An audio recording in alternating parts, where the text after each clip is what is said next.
जो पाकिस्तान दुनिया भर में कटोरा लेके फिर रहा है और भीख मांग रहा है, उस पाकिस्तान के पास 2 ट्रिलियन का खजाना है, 590 करोड़ टन का खनिज, तो 40 करोड़ टन का सोना। आखिर इस 2 ट्रिलियन खजाने के ऊपर बैठा हुआ है पाकिस्तान, फिर भी भीख मांगने को मजबूर है। जानेंगे क्या है मामला। तो वहीं दूसरी तरफ अभी अजरबैजान अर्मेनिया को लेकर तुर्की और भारत आ गए हैं आमने सामने। हेलिना और ओमटास दोनों मिसाइलें भी आ गई हैं आमने सामने। जानेंगे जियोपॉलिटिक्स में क्या कुछ चल रहा है। आइए जानते हैं इन खबरों को विस्तार से। ये जो तस्वीर देख रहे हैं, इस तस्वीर में दिख रहा है आपको बलूचिस्तान का मैप। बलूचिस्तान ये वो जगह है जिसका एक पुराना इतिहास रहा है। इस जगह के लिए ना अंग्रेज कबीला के लोग कई बार हमला करते रहे और अंग्रेजों ने यहाँ पर कब्जा करने के लिए हर जुगत लगा कर रखी। अंग्रेज भी जब इस इलाके में आते थे तो वो दमन की रणनीति अपनाते थे और कबीला के लोग जब आने लगे तो यहाँ पर दमन की रणनीति ही चलने लगी। बलूचिस्तान में आखिरकार इतनी ज्यादा रुचि क्यों थी, अभी ही आप देखेंगे तो बलूचिस्तान के लिए चीन मरा जाता है। चीन ने यहाँ पानी की तरह पैसा बहाया और चीन किसी जगह पर पैसा यूं ही नहीं बहाता है। चीन यहाँ पर पैसा उस 2 ट्रिलियन के खजाने के लिए बहा रहा है जो बलूचिस्तान की जमीन के नीचे दफन है। अक्सर यही देखा गया है। दुनिया भर के देश आप उठाकर देख लीजिए, जहाँ जहाँ गृह युद्ध होते हैं, जहाँ जहाँ लोग आपस में ही लड़ रहे होते हैं, उनकी जमीन के नीचे बहुत बड़ा खजाना होता है और यही खजाना बलूचिस्तान की जमीन के नीचे भी है। और 1-2 करोड़ का नहीं, मात्र $30 बिलियन के लिए पाकिस्तान दर दर भीख मांग रहा है दुनिया भर के देशों से, जबकि बलूचिस्तान की जमीन में 2 ट्रिलियन का खजाना है। एक बड़े देश के जीडीपी और अर्थव्यवस्था के जितना। ये तो इतना बड़ा खजाना है कि एक बार पाकिस्तान को मिल जाए तो पाकिस्तान को कहीं जाने की कोई जरूरत नहीं है और ये सब कुछ बलूचिस्तान के नीचे दबा है। 590 करोड़ टन का तो ऐसे खनिज पदार्थ हैं जो खनिज पदार्थ रेयर अर्थ मटेरियल में आते हैं। और इसके अलावे अभी भारत ने मात्र 400 टन सोना खरीद लिया था, तो कितना हाय तौबा मचा था पूरी दुनिया में कि भारत ने इतना टन सोना खरीद लिया है। भारत क्या रूस की तरह युद्ध की तैयारी कर रहा है? अभी दुनिया भर में सोना खरीदने के लिए होड़ लगी हुई है और दुनिया सोना खरीदना चाह रही है ताकि विषम परिस्थितियों में उसका इस्तेमाल किया जा सके। पर अब जरा सोचिए कि बलूचिस्तान की जमीन के नीचे 40 करोड़ टन सोना है जो छिपा हुआ है और पाकिस्तान की मति कैसी भ्रष्ट है कि पाकिस्तान इस चीज को देना चाहता है चीन को और चीन को उसने बुला लिया कि आप बलूचिस्तान पर निवेश करके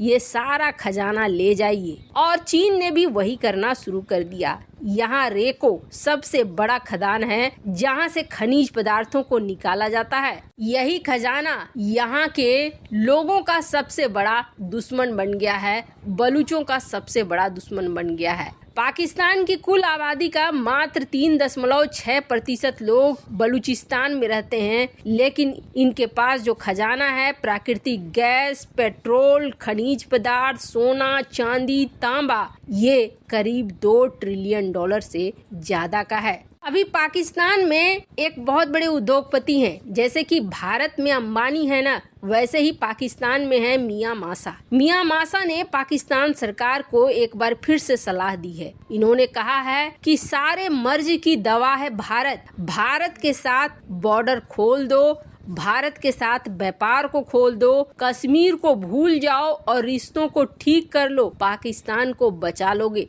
मियां मासा पहले भी कई बार अपनी सरकार को सलाह दे चुके हैं कि भारत के साथ दुश्मनी करना बहुत महंगा पड़ेगा, भारत के साथ दुश्मनी मत करो। लेकिन पाकिस्तान की सरकार अब तक मियां मासा को इग्नोर करके चलती आई है और अब तो खैर हालात बेहद खराब हो रहे हैं और अब डूबने की कगार में है पाकिस्तान। खैर, जहां एक तरफ ये सब कुछ हो रहा है ना, तो वहीं दूसरी तरफ ये जो मैप देख रहे हैं, अजरबैजान और आर्मेनिया एक दूसरे के जानी दुश्मन हैं, लेकिन ये दोनों की दुश्मनी अब भारत वर्सेस तुर्की की तरफ मुड़ रही है। यानी आमने सामने भारत और तुर्की खड़े हो गए हैं। दरअसल बात यह है कि भारत ने आर्मेनिया को लगातार हथियार सप्लाई करना शुरू कर दिया है और अब तो ये भी कहा जा रहा है कि आर्मेनिया के सुखोई विमानों को भी भारत अपग्रेड कर रहा है। सुखोई विमानों को अपग्रेड करने के साथ साथ ये भी चर्चा आ गई कि भारत अब ब्रह्मोस मिसाइलों को भी दे सकता है आर्मेनिया को। ये ऑफर आर्मेनिया